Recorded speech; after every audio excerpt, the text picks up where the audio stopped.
Welcome to the deep dive. Today, we're going to tackle something, well, something universal. That moment when your identity, your reputation, your whole sense of who you are just gets completely shattered by a crisis.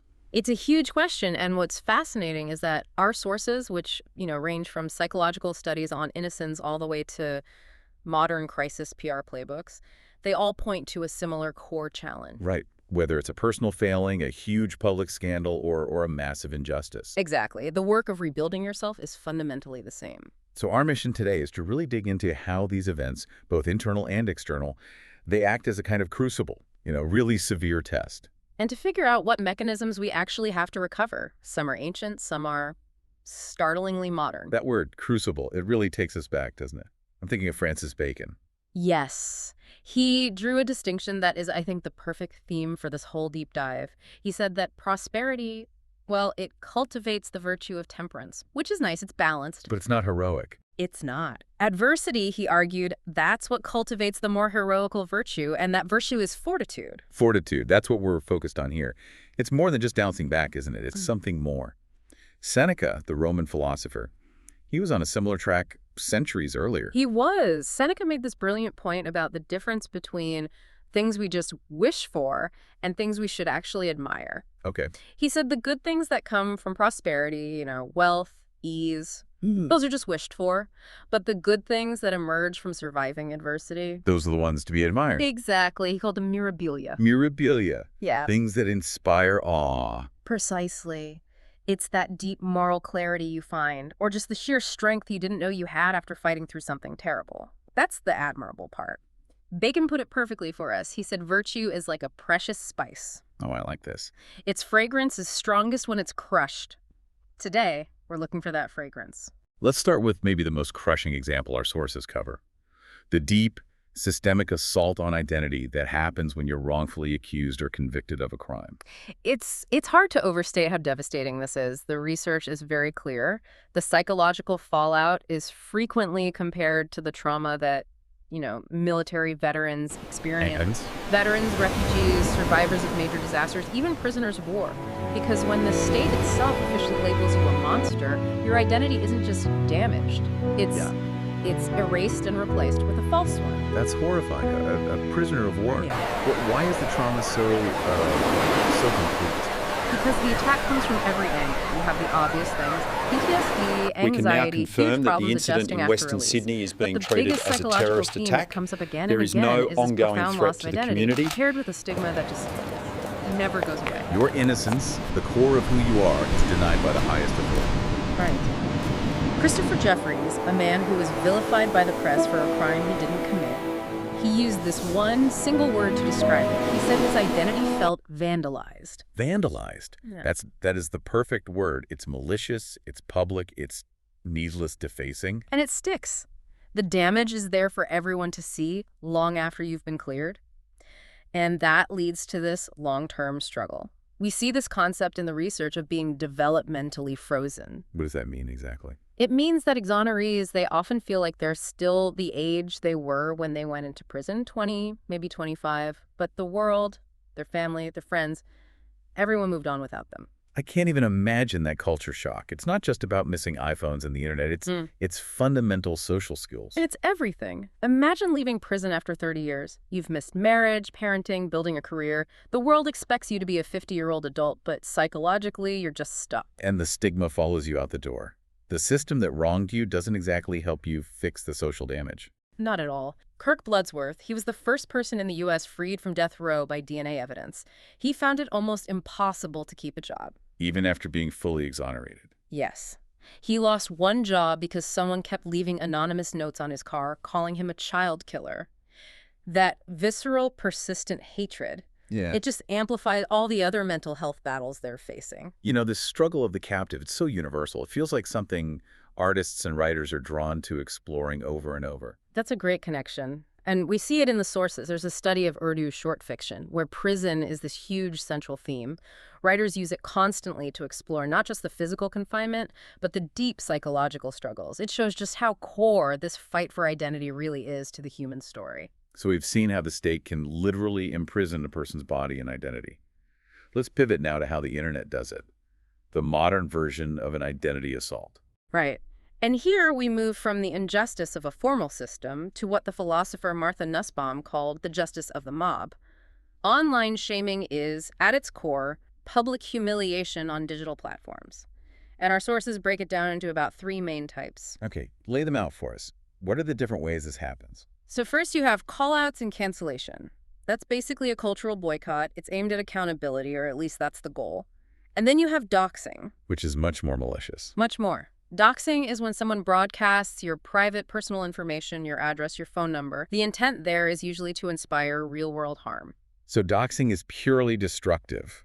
But cancellation, that's what the debate is, right? That's the big philosophical question. Is this digital shaming just about punishment, or can it actually be corrective? I have to ask, isn't calling it justice of the mob just a way to dismiss what can be necessary accountability? What's the best argument from the source material that shaming can be a good thing? Well, the argument pulls from thinkers like Plato. He believed that public correction, if it's done right, and crucially, if it's paired with the belief in redemption, could actually guide people to be better. But the mob part is the problem. It's the chaotic part. But the goal, which all sides of the debate agree on, is to avoid creating what's called a spoiled identity. That's the public image of someone as totally irredeemable. Because once that's locked in, any kind of recovery becomes, well, almost impossible. And the speed of the internet makes that thoughtful, platonic redemption nearly impossible. The digital crucible just burns too fast. And the Justine Sacco incident is the ultimate case study in that. It's a textbook example of instant catastrophic ruin. Yeah. Sacco was a PR executive.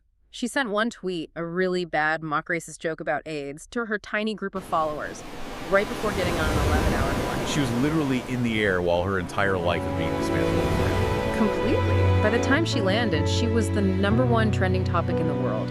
She'd already been fired. She was the target of thousands of vicious, hateful messages. The verdict was in before she even knew there was a trial. And the most telling part of that story is the journalist who helped make it go viral. We He can now admitted later that confirm it that was the easy incident and in Western thrilling to Sydney hate a is being stranger treated as a online terrorist attack. for clicks. There is It no wasn't about ongoing threat justice. to the community. It was about the thrill.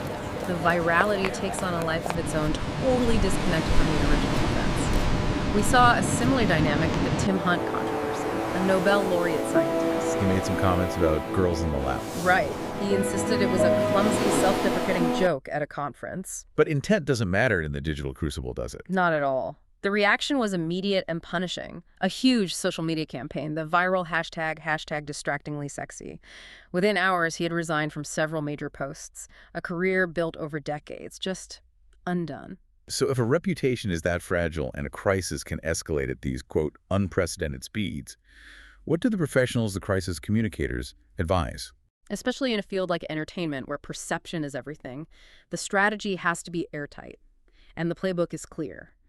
Rapid response, radical transparency, and proactive messaging. You can't wait a day. You can't even wait an hour. So speed and sincerity are the new fortitude. In a way, yes. Brands are now using things like real-time social listening, even AI sentiment analysis, to try and get ahead of the narrative before it completely escapes them.